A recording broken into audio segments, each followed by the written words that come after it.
আসসালামু আলাইকুম। পল্লবী মহিলা ডিগ্রি কলেজে আয়োজিত অনলাইন ক্লাসে সকল ছাত্রীদের স্বাগত। আমি মোহাম্মদ শাফায়েত হাসান, প্রভাষক, ফিনান্স ব্যাংকিং বিমা। আজ আমি তোমাদের অর্থায়নের নীতিমালার ক্লাসটি নেব। আমি সর্বপ্রথম ধন্যবাদ জানাচ্ছি মহান আল্লাহ তাআলাকে, যিনি এই করোনা মহামারীর সময় আমাদেরকে সুস্থ সবল রেখেছেন। আমি আরও ধন্যবাদ জানাচ্ছি আমাদের অধ্যক্ষ মহোদয়, উপাধ্যক্ষ মহোদয় এবং অনলাইন ক্লাসের সাথে সংযুক্ত সকল ছাত্রছাত্রী ও শিক্ষক মণ্ডলী। সবাইকে সালাম জানিয়ে আমার ক্লাস আজকের মতো শুরু করছি। সবাইকে আসসালামু আলাইকুম। তো আজ অর্থায়নের নীতিমালার সবচেয়ে গুরুত্বপূর্ণ একটা বিষয় নিয়ে আমি আলোচনা করব। বিষয়টা হলো স্বল্পমেয়াদী অর্থায়ন। আজকের ক্লাসে স্বল্পমেয়াদী অর্থায়ন সম্পর্কে আমরা থিওরিটিক্যাল যে সমস্যাগুলো আছে সেগুলো নিয়ে আলোচনা করব। আমার পরবর্তী ক্লাসগুলোতে আমি ধারাবাহিকভাবে আলোচনার পরে ম্যাথ করাবো। এখন আমরা স্বল্পমেয়াদী অর্থায়ন সম্পর্কে জানব। স্বল্পমেয়াদী অর্থায়ন কাকে বলে সেটা আমরা জানব। স্বল্পমেয়াদী অর্থায়নটা কি, কেন ব্যবহৃত হয় এবং এটা ব্যবসায়ীদের জন্য কতটা প্রয়োজনীয় সে সম্পর্কে বিস্তারিত আমরা ধাপে ধাপে জানব। তো প্রথমে আমরা জানি স্বল্পমেয়াদী অর্থায়ন কাকে বলে। স্বল্পমেয়াদী অর্থায়ন বলতে আমরা সাধারণত বুঝি যে স্বল্প মেয়াদের জন্য যে অর্থায়ন করা হয় তাকে স্বল্পমেয়াদী অর্থায়ন বলে। অর্থাৎ আরেকটু ব্যাপকভাবে আমরা যদি বলি তাহলে স্বল্পমেয়াদী অর্থায়ন বলতে আমরা ওই অর্থায়নকেই বোঝাবো যে অর্থায়নের মেয়াদ সর্বোচ্চ 1 বছর বা তার কম সময়ের জন্য হয়ে থাকে, তাকে স্বল্পমেয়াদী অর্থায়ন বলে। তাহলে স্বল্পমেয়াদী অর্থায়ন সম্পর্কে আমরা বিস্তারিত জানলাম।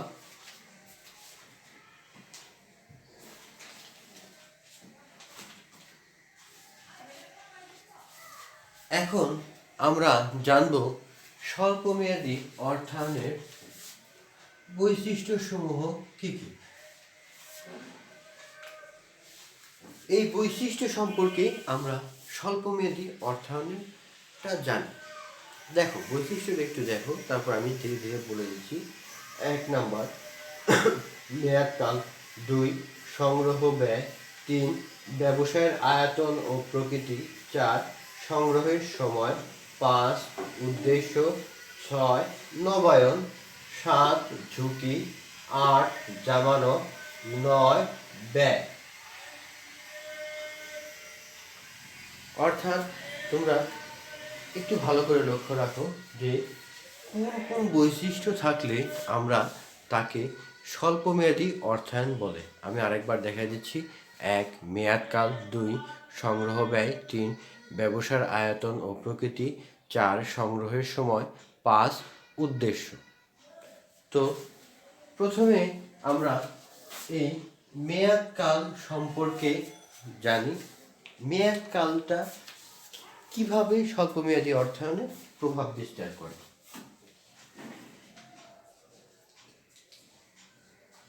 আমরা জানি সাধারণত স্বল্প মেয়াদের অর্থায়ন খুব কম সময়ের জন্য হয়ে থাকে। সাধারণত 1 বছর বা তার কম সময়ের জন্য এই অর্থায়ন করা হয়। চলতি সম্পদ আয় দ্বারাই এই উৎসের অর্থ সময় মতো পরিশোধ করা হয়। যেমন প্রয়োজনীয় কাঁচামালের কিছু অংশ কোনো ব্যবসায়ী 3 বা 4 মাসের জন্য বাকিতে ক্রয় করে থাকেন, পণ্যদ্রব্য বিক্রি করে উক্ত টাকা পরিশোধ করে থাকে। অর্থাৎ খুব স্বল্প সময়ের মধ্যে, অর্থাৎ 1 বছরের ভিতরেই হয়। দেখা গেছে যে যখন কোনো ব্যবসায়ী 3 বা 4 মাসের জন্য কোনো পণ্যদ্রব্য বাকিতে ক্রয় করে ওই পণ্য ওই 3-4 মাসের মধ্যে বিক্রি করে এই অর্থ পরিশোধ করে থাকে। তাহলে মেয়াদকাল সম্পর্কে তোমাদের ধারণাটা স্পষ্ট হয়ে গেল। এখন আমরা দেখব যে 2 নাম্বারটা আছে সংগ্রহ ব্যয়। এই সংগ্রহ ব্যয়টা সম্পর্কে আমরা এখন জানব। সংগ্রহ ব্যয়টা হলো, দেখো, এ ধরনের ঋণ সরবরাহের ক্ষেত্রে সংগ্রহ ব্যয় খুবই কম হয়ে থাকে, কেননা স্বল্প মেয়াদের জন্য এরূপ ঋণ নেওয়া হয় বলে সুদের পরিমাণ কম হয়। আবার কোনো কোনো ক্ষেত্রে ঋণের ব্যয় নেই, যেমন ধারে কাঁচামাল ক্রয়। আমি যদি ধারে কাঁচামাল ক্রয় করি, অর্থাৎ ধারে কাঁচামাল ক্রয় করলে সংগ্রহ ব্যয় শূন্য বলে বিবেচিত হবে। আবার 3 নাম্বার দেখো, ব্যবসায়ের আয়তন ও প্রকৃতি। ব্যবসায়ের আয়তন ও প্রকৃতি সম্পর্কে আমরা এখন জানব। ব্যবসায়ের আয়তন ও প্রকৃতি একটা গুরুত্বপূর্ণ বিষয়। এই ক্ষেত্রে স্বল্প মেয়াদের জন্য এরূপ তহবিল সংগ্রহ করে বিধায় সংগৃহীত তহবিলের পরিমাণ কম হয়। সাধারণত ছোট, মাঝারি, বড় সব ধরনের প্রতিষ্ঠানেই স্বল্প মেয়াদী অর্থায়নের প্রয়োজন হয়। উৎপাদনকারী প্রতিষ্ঠানের চেয়ে আমাদের যে সেবামূলক প্রতিষ্ঠান আছে, যেমন ডাক্তারি, হাসপাতালে, সেই ক্ষেত্রে যন্ত্রপাতির পরিমাণটা বা স্বল্পমেয়াদী অর্থায়নের স্বল্পমেয়াদী অর্থায়নটা কম লাগে। 4 নাম্বার, সংগ্রহের সময়। সংগ্রহের সময় একটু লক্ষ্য রাখো।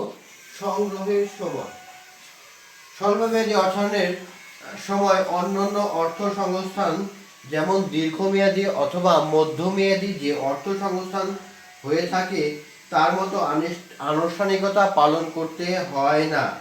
এরূপ তহবিল খুব অল্প সময়ে দ্রুত সরবরাহ করা যায়। যেমন বাকিতে কাঁচামাল ক্রয় করা হলে বিক্রেতা কর্তৃক প্রদত্ত চালানি রসিদই এক্ষেত্রে ঋণের প্রমাণপত্র। অর্থাৎ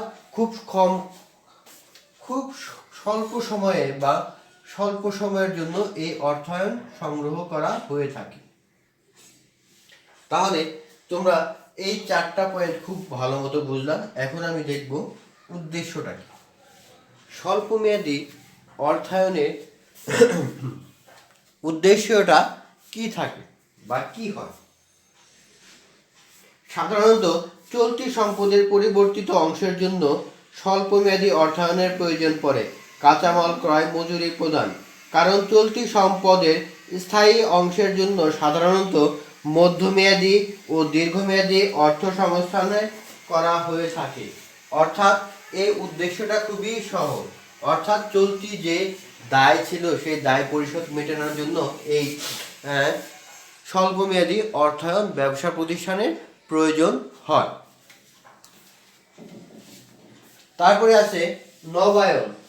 নবায়নটা খুবই গুরুত্বপূর্ণ একটা বিষয়। দেখা গেছে যে আমি যখন কোনো উৎস থেকে চলতি মূলধন বা স্বল্প মেয়াদী ঋণ সংগ্রহ করব, তাহলে তার সাথে আমার খুব ভালো আমি যদি সময় মতো এই ঋণ পরিশোধ করি, তাহলে কি হবে, তার সাথে আমার ভালো সম্পর্ক তৈরি হবে।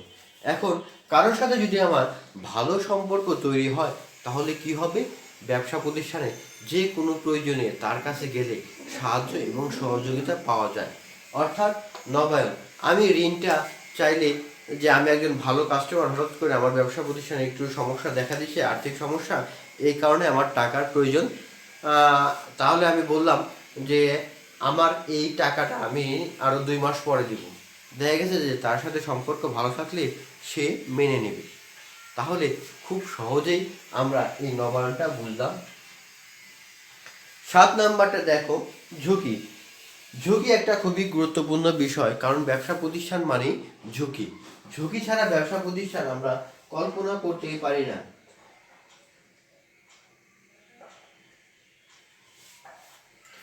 স্বল্পমেয়াদী অর্থায়নে এই ঝুঁকির মাত্রাটা অনেক বেশি থাকে, কারণ এ সময় থাকে স্বল্প এবং জামানতের কোনো প্রয়োজন, জামানত নেওয়া হয় না বললেই চলে। তাহলে এই ঝুঁকির পরিমাণটা তাহলে অনেক বেশি হয়ে যায়। মধ্যমেয়াদী ও দীর্ঘমেয়াদী অর্থায়নের তুলনায় স্বল্পমেয়াদী অর্থায়নে এই ঝুঁকির পরিমাণটা অনেক বেশি। তারপর দেখো জামানত। জামানত এটা খুবই গুরুত্বপূর্ণ বিষয় না এখানে স্বল্পমেয়াদী অর্থায়নে, কারণ স্বল্পমেয়াদী অর্থায়নে জামানতের প্রয়োজন হয় না বললেই চলে। স্বল্পমেয়াদী অর্থায়নে সাধারণত জামানতের প্রয়োজন হয় না। ঋণ গ্রহীতা ও ঋণদাতার মধ্যে পারস্পরিক আস্থা ও বিশ্বাসের ক্ষেত্রে জামানত হিসাবে কাজ করে। তবে কিছু কিছু ব্যাংক এই স্বল্পমেয়াদী অর্থায়ন জামানত ছাড়া দিতে চায় না। তাই ব্যাংকের কাছ থেকে ঋণ নিতে গেলে এই স্বল্পমেয়াদী অর্থায়নে অবশ্যই জামানত লাগবে। বোঝা গেছে? খুব সহজেই তোমরা এটা বুঝতে পারলা।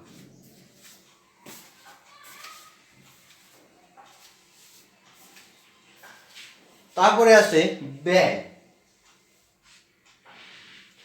যেহেতু স্বল্পমেয়াদী অর্থায়ন এর কোনো আনুষ্ঠানিকতা বা আনুষ্ঠানিক ব্যয় নেই বললেই চলে। তার মানে আমি স্বল্প সময়ের জন্য এই অর্থ ব্যবহার করব, আমার এই ঋণের কোনো ব্যয় নাই। তারপরে দেখা গেছে যে কোনো প্রকার আনুষ্ঠানিকতা নাই, ফলে সবচেয়ে মধ্যমেয়াদী এবং দীর্ঘমেয়াদীর চেয়ে এই ব্যয়ের পরিমাণটা অনেক কম। তাই স্বল্পমেয়াদী অর্থায়ন খুবই গুরুত্বপূর্ণ একটা বৈশিষ্ট্য, খুব গুরুত্বপূর্ণ ভূমিকা পালন করে এই ব্যয়ের ক্ষেত্রে। দেখা গেছে যে ব্যয়ের পরিমাণ কম থাকার বিধায় সহজেই মানুষ আকৃষ্ট হয় এই স্বল্পমেয়াদী অর্থায়নের জন্য। তাহলে আমরা স্বল্পমেয়াদী অর্থায়নটা বুঝলাম। স্বল্পমেয়াদী অর্থায়ন হলো সেই অর্থায়নকেই বুঝাবো যার মেয়াদ 1 বছর বা তার কম সময়ের জন্য হয়ে থাকে। বৈশিষ্ট্য আমরা পড়লাম: মেয়াদকাল, সংগ্রহ ব্যয়, ব্যবসায়ের আয়তন ও প্রকৃতি, সংগ্রহের সময়, উদ্দেশ্য, নবায়ন, ঝুঁকি, জামানত, ব্যয়। তাহলে খুব সহজেই আমরা এই ব্যাপারটা বুঝতে পারলাম।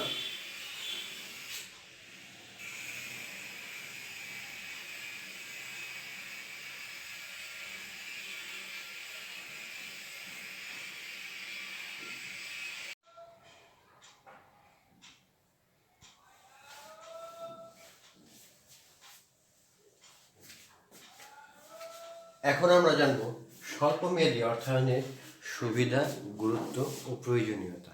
অর্থাৎ একটা ব্যবসা প্রতিষ্ঠানে স্বল্পমেয়াদী অর্থায়ন কেন প্রয়োজন হয় এ সম্পর্কে আমরা এখন জানব।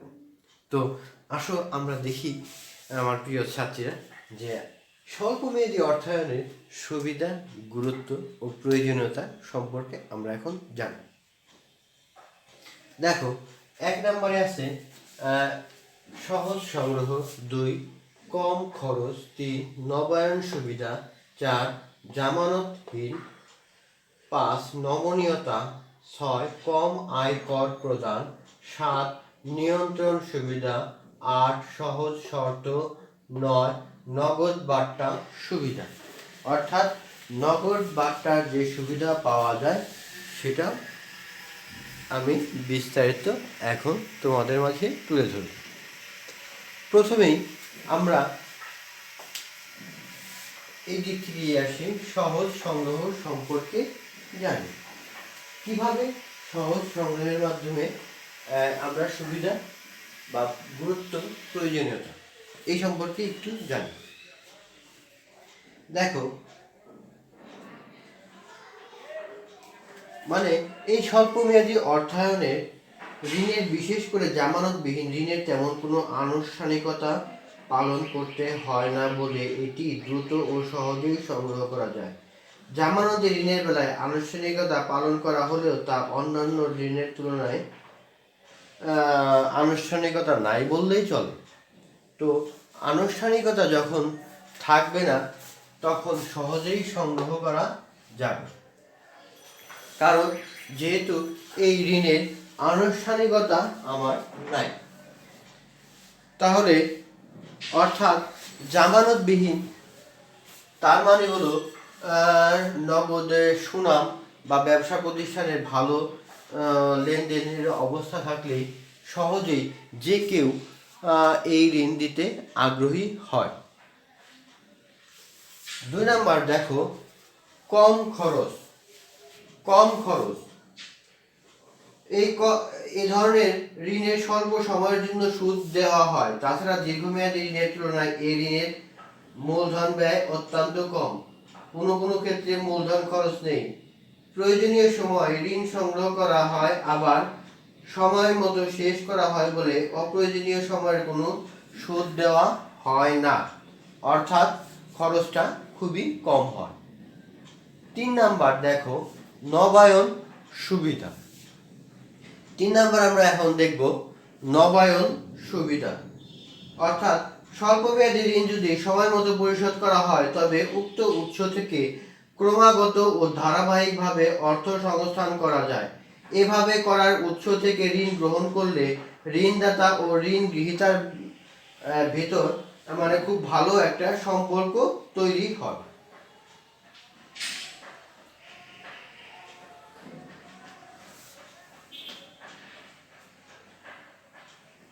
তারপর দেখো 4 নাম্বার, জামানতহীন, অর্থাৎ স্বল্পমেয়াদী অর্থায়ন খুব স্বল্প সময়ের জন্য হয়ে থাকে, তাই এই ধরনের কোনো জামানতের প্রয়োজন হয় না।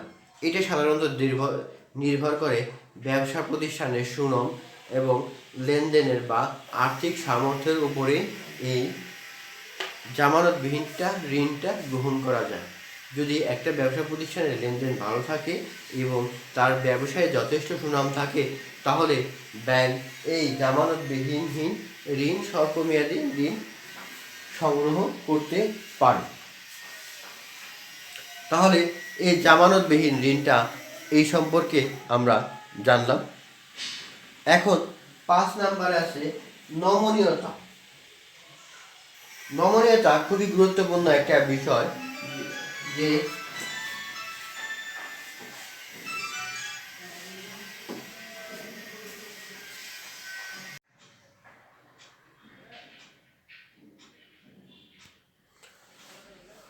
আমরা এখন নমনীয়তা সম্পর্কে জানব। নমনীয়তাটা কি এবং নমনীয়তাটা কিভাবে এই স্বল্পমেয়াদী অর্থায়নের সাথে সম্পর্কযুক্ত আমরা একটু জানি। চলতি মূলধনের পরিমাণ সবসময় সমান থাকে না বলে অনেক সময় অতিরিক্ত চলতি মূলধনের প্রয়োজন হলে এই ধরনের উৎস থেকে তা সহজে ও কম সময়ে সংগ্রহ করা যায়। এই দিক থেকে স্বল্পমেয়াদী অর্থায়নকে নমনীয় বলা যায়। অর্থাৎ আমার যদি স্বল্পমেয়াদী বা চলতি মূলধন বা চলতি সম্পদ যদি পরিমাণে কম থাকে বা তাহলে সবসময় সহজেই সংগ্রহ করা যায়, এজন্য নমনীয়তা খুবই কম। 6 নাম্বার, কম আয়কর প্রদান। আয়কর আমাকে বাধ্যতামূলকভাবে সরকারকে প্রদান করতে হয়। এই আয়করের স্বল্পমেয়াদী সুদ দেওয়া হয় না বলে প্রতিষ্ঠানের মালিককে খুব কম পরিমাণ আয়কর প্রদান করতে হয়, কারণ সুদের পরিমাণ মালিকের আয়কে কমিয়ে দেয়, ফলে আয়করের পরিমাণও কম হয়ে যায়। অর্থাৎ যদি পরোক্ষভাবে এটা মালিককে সাহায্য এবং সহযোগিতা করে থাকে, অর্থাৎ মালিক যখন সুদ পাবে তখন তার ইনকামটা অনেক বেশি হয়ে যাবে। মালিক যখন সুদ পাবে না, তার ইনকামটাও কম হবে। যদি কম আয় হয় তাহলে মালিক কম আয়কর প্রদান করবে। যদি বেশি আয় হয় তাহলে মালিককে বেশি আয়কর প্রদান করতে হবে। এই যে লাভের পরিমাণও কম থাকে, তার মানে কি আয়করের পরিমাণও কম থাকে। আমরা এখন দেখব 7 নাম্বার, নিয়ন্ত্রণ সুবিধা। নিয়ন্ত্রণ সুবিধা অর্থাৎ দীর্ঘমেয়াদী ঋণের যোগানদাতা কারবারের প্রতিষ্ঠানের উপর পরোক্ষভাবে নিয়ন্ত্রণ বজায় রাখে বলে অনেক সময় কারবারের প্রতিষ্ঠানের কার্যকলাপ ব্যাহত হয়ে থাকে। কিন্তু স্বল্পমেয়াদী ঋণের ক্ষেত্রে ঋণদাতা কারবারের উপর কোনো নিয়ন্ত্রণ বজায় রাখতে পারে না। অর্থাৎ আমি টাকা চাইলেও যে 1 বছরের জন্য আটকে রাখবো তা আমি সেটা পারবো না।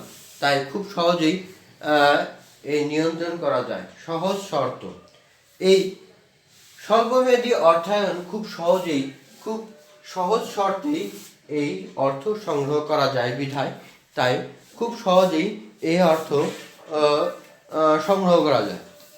অর্থাৎ অন্যান্য ঋণ যেমন দীর্ঘমেয়াদী ও মধ্যমেয়াদী ঋণের ক্ষেত্রে অনেক আনুষ্ঠানিকতা পালন করতে হয়, বেশিরভাগ সময় স্বল্পমেয়াদী ঋণে তেমন কোনো আনুষ্ঠানিকতা পালন করতে হয় না। অর্থাৎ এক্ষেত্রে এই শর্তগুলো খুব সহজ থাকে, অর্থাৎ খুব সহজেই এই অর্থ সংগ্রহ করা যায়। নগদ বাট্টার সুবিধা খুব ইম্পর্টেন্ট একটা বিষয়। নগদ বাট্টার সুবিধা,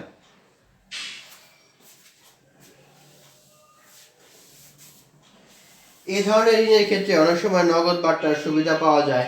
ঋণদাতা ও ঋণ গ্রহীতা নির্ধারিত সময় পূর্বে ঋণ পরিশোধের জন্য উৎসাহিত করার লক্ষ্যে এই সুবিধা প্রদান করে থাকে। অর্থাৎ যে তুমি যদি তোমাকে টাকা পরিশোধ করা 3 মাস পরে, তুমি যদি এখনই পরিশোধ করো তাহলে তোমাকে 5% হারে বাট্টা প্রদান করব।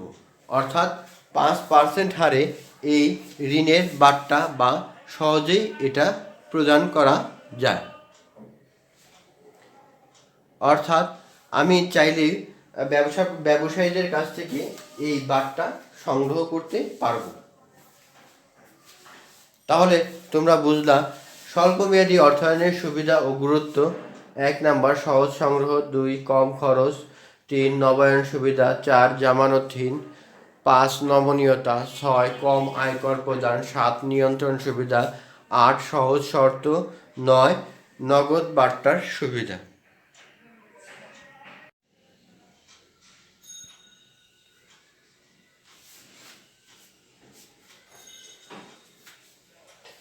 তো প্রিয় শিক্ষার্থীরা, আমরা এখন দেখব স্বল্পমেয়াদী অর্থায়নের উৎসে ব্যবহৃত দলিলসমূহ। কোন কোন দলিলগুলো এই স্বল্পমেয়াদী অর্থায়নে ব্যবহৃত দলিল, মানে এই সকল ব্যবহার করে মানে স্বল্পমেয়াদী অর্থায়ন বা সংগ্রহ করা যায় কোন দলিলের মাধ্যমে। আমরা এখানে এই দলিলটাকে 2 ভাগে ভাগ করা যায়। 1 জামানতবিহীন দলিল, 2 জামানতে মালিকানা দলিল। অর্থাৎ এক প্রকার দলিল হবে জামানতের মাধ্যমে এবং অন্যটা হবে জামানতের মালিকানা দলিল। 1 জামানতবিহীন দলিল, 2 জামানতে মালিকানা দলিল। আমরা প্রথমে জামানতবিহীন দলিল সম্পর্কে আলোচনা করব, পরে জামানতের মালিকানা দলিল সম্পর্কে আলোচনা করব। দেখো, জামানতের বিহীন দলিল, এখানে দেওয়া আছে 1 বিনিময় বিল, 2 প্রতিশ্রুতিপত্র, 3 খোলা হিসাব, 4 বাণিজ্যিক স্বীকৃতি, 5 প্রত্যয়পত্র, 6 বাণিজ্যিক কাগজ। আমরা এই ধারাবাহিকভাবে এগুলো এখন আলোচনা করব। 1 বিনিময় বিল। বিনিময় বিল সম্পর্কে তোমরা আগে অনেক ক্লাসে তোমরা পড়েছো। তাহলে বিনিময় বিলের সংজ্ঞাটা এক লাইনে আমরা শেষ করে দিই। দেখো, পণ্যের বিক্রেতা বা পাওনাদার কর্তৃক প্রস্তুতকৃত শর্তহীন আদেশের সম্বলিত যে দলিলের পণ্যের ক্রেতার মূল্য পরিশোধের স্বীকৃতি প্রদান করে তাকে বিনিময় বলে। এই বিনিময় বিলের মাধ্যমে ঋণ গ্রহীতা ঋণের অস্তিত্ব স্বীকার করে নেয়। অর্থাৎ বিনিময় বিল, আমি যার কাছ থেকে পণ্য ক্রয় করব, অর্থাৎ বিক্রেতা বা পাওনাদার, সে একটা বিলের মাধ্যমে আমার স্বীকৃতি নিয়ে নিবে। এটাই হলো বিনিময় বিল, অর্থাৎ পণ্যের স্বীকৃতি পত্র। এই স্বীকৃতির মাধ্যমে এই স্বল্পমেয়াদী অর্থায়নের স্বীকৃতি পেয়ে যায়। আমরা এখন আলোচনা করব 2 নম্বরে যে প্রতিশ্রুতিপত্র। প্রতিশ্রুতিপত্রটা কি? ক্রেতা ধারে পণ্য ক্রয় করে তার মূল্য কখনো এবং কিভাবে পরিশোধ করবে এই সম্পর্কে যে দলিল ক্রেতা বিক্রেতাকে প্রদান করে তাই প্রতিশ্রুতিপত্র। অর্থাৎ আমি ক্রয়কৃত পণ্য কিভাবে পরিশোধ করব সেটাই এখানকার বিষয়। 3 নাম্বার, খোলা হিসাব। খোলা হিসাবটা তোমরা একটু ভালো করে বুঝো। দেখো, পণ্য বা সেবা হস্তান্তর করার সময় বিক্রেতা তার হিসাব বইতে ধারে বিক্রয় সংক্রান্ত একটি হিসাব লিপিবদ্ধ করে, একে খোলা হিসাব বলে। এই খোলা হিসাবটি দেনাদারের হিসাব নামে অধিক পরিচিত। এই ক্ষেত্রে কোনো পক্ষই মূল্য পরিশোধের জন্য কোনো দলিল স্বাক্ষর করে না। সাধারণত বিশ্বাসের মাধ্যমে এইসব লেনদেন হয়ে থাকে। 4, বাণিজ্যিক স্বীকৃতি।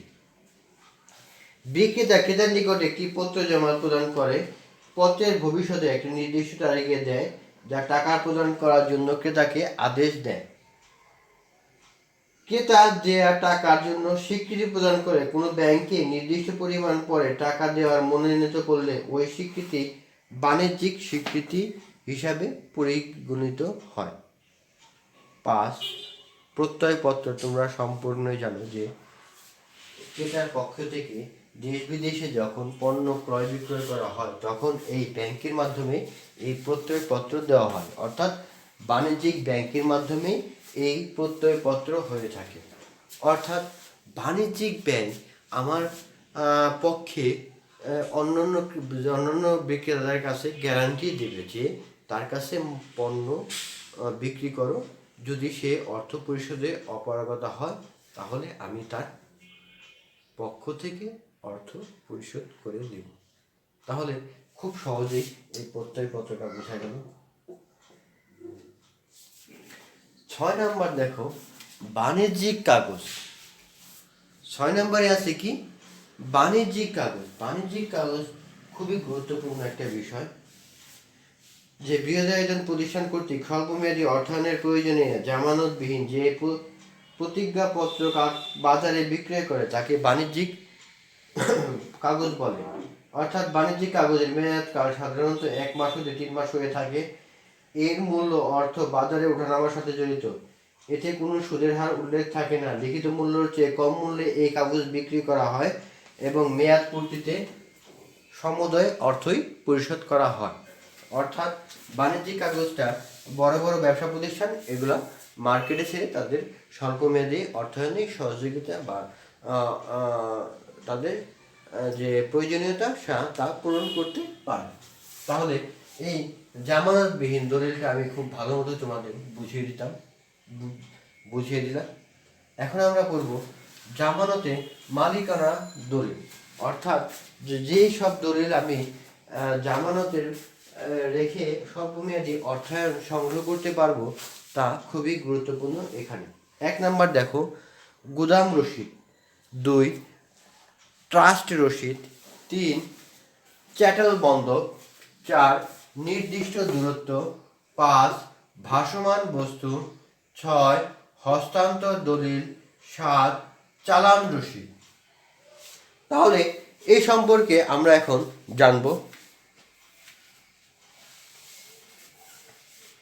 দেখো, গুদাম রসিদ কোম্পানি কর্তৃক তাদের গুদামে সংরক্ষিত দ্রব্যের বর্ণনা সম্বলিত যে রসিদ ইস্যু করে তাকে গুদাম রসিদ বলে। এই রসিদ হস্তান্তরের মাধ্যমে ঋণ প্রদানকারীর নিকট বন্ধকি মালের অধিকার ও নিয়ন্ত্রণ করার ক্ষমতা প্রদান করা হয়। ট্রাস্ট রসিদ। এই রসিদ ঋণের জামানতে হিসাব ব্যবহৃত করা হয়। ইহা দ্বারা গুদামে রক্ষিত সম্পত্তির উপর আইনগত অধিকার ঋণদাতার থাকবে। দেনাদার উক্ত সম্পত্তি ব্যবহার ও বিক্রয় করতে পারবে, কিন্তু বিক্রয় লব্ধ অর্থ দ্বারা ঋণ পরিশোধ করতে হবে। অর্থাৎ ট্রাস্টের মাধ্যমে সহজেই এই রসিদের মাধ্যমে ঋণ সহজেই সংগ্রহ করা যায়। তারপর দেখো, চ্যাটেল বন্ধক। চ্যাটেল বন্ধক হলো মজুত পণ্য, ট্রাক বা অন্যান্য যানকে এই পদ্ধতিতে বন্ধক রাখা হয়। অর্থাৎ অস্থায়ী বন্ধক হিসাবে যা রাখা হয় তাকেই চ্যাটেল বন্ধক বলা হয়। অর্থাৎ যে পর্যন্ত এই ঋণ পরিশোধ না হবে তাহলে ওই পর্যন্ত এই সমস্ত বস্তুগুলা বন্ধক থাকবে। নির্দিষ্ট শর্ত। এ দলিলের মাধ্যমে নির্দিষ্ট পণ্যের উপর ঋণদাতার অধিকার থাকবে। ঋণ পরিশোধ না হওয়া পর্যন্ত ঋণ গ্রহীতা এই পণ্য বিক্রয় করতে পারবে না। ঋণ পরিশোধে ব্যর্থ হলে ঋণদাতা এই পণ্য আটক করে তার ঋণ সরবরাহ করতে পারবে। ভাসমান বস্তু অর্থাৎ এই দলিলের মাধ্যমে ঋণদাতা নির্দিষ্ট পণ্যের উপর অধিকার অর্জন না করে সাধারণত সমগ্র পণ্যের উপর অধিকার অর্জন করবে। হস্তান্তর দলিল পাস বা চালানি রসিদ, এটি বৈদেশিক বাণিজ্যে ব্যবহৃত একটি গুরুত্বপূর্ণ দলিল। বৈদেশিক পণ্য প্রেরণের ক্ষেত্রে মাল বোঝাই করা হলে জাহাজ কর্তৃপক্ষ জাহাজের নাম, মাল বোঝাই স্থান, গন্তব্যস্থল, প্রাপকের নাম, ঠিকানা প্রভৃতি উল্লেখপূর্বক যে রসিদ প্রদান করে তাই চালান রসিদ। অর্থাৎ হস্তান্তর চালান রসিদটা খুবই গুরুত্বপূর্ণ। আমরা বুঝতে পারলাম সমস্ত বিষয়। দেখো, স্বল্প মেয়াদী যে অর্থ সংস্থানের ব্যবহৃত দলিল ছিল তাকে দুই ভাগে ভাগ করা যায়। এক, জামানতবিহীন দলিল। দুই, জামানতে মালিকানা দলিল। জামানতবিহীন দলিলের আছে বিনিময় বিল, প্রতিশ্রুতিপত্র, খোলা হিসাব, বাণিজ্যিক স্বীকৃতি, প্রত্যয়পত্র, বাণিজ্যিক কাগজ। আর খ নম্বরে আছে গুদাম রসিদ, ট্রাস্ট রসিদ, চ্যাটেল বন্ধক, নির্দিষ্ট সত্ত্ব, ভাসমান বস্তু, হস্তান্তরযোগ্য দলিল, চালান রসিদ। তো এই সম্পর্কে আমরা বিস্তারিত করলাম। প্রিয় শিক্ষার্থী বন্ধুরা, আমি তোমাদেরকে অসংখ্য ধন্যবাদ জানাচ্ছি। আমি সবচেয়ে বেশি ধন্যবাদ জানাচ্ছি মহান আল্লাহ তাআলাকে, যিনি এই করোনা পরিস্থিতি আমাদেরকে সুস্থ সবল রেখেছেন। আমি ধন্যবাদ জানাচ্ছি আমাদের অধ্যক্ষ, উপাধ্যক্ষ এবং অনলাইন ক্লাসের সাথে সংযুক্ত সকল শিক্ষক মণ্ডলীকে। সবাইকে আমার সালাম ও শ্রদ্ধা জানিয়ে আজকের মতো আমি আমার এই ক্লাস এখানেই শেষ করছি। সবাইকে বিদায় জানাচ্ছি। সবাই সুস্থ থেকো, ভালো থেকো। আল্লাহ হাফেজ।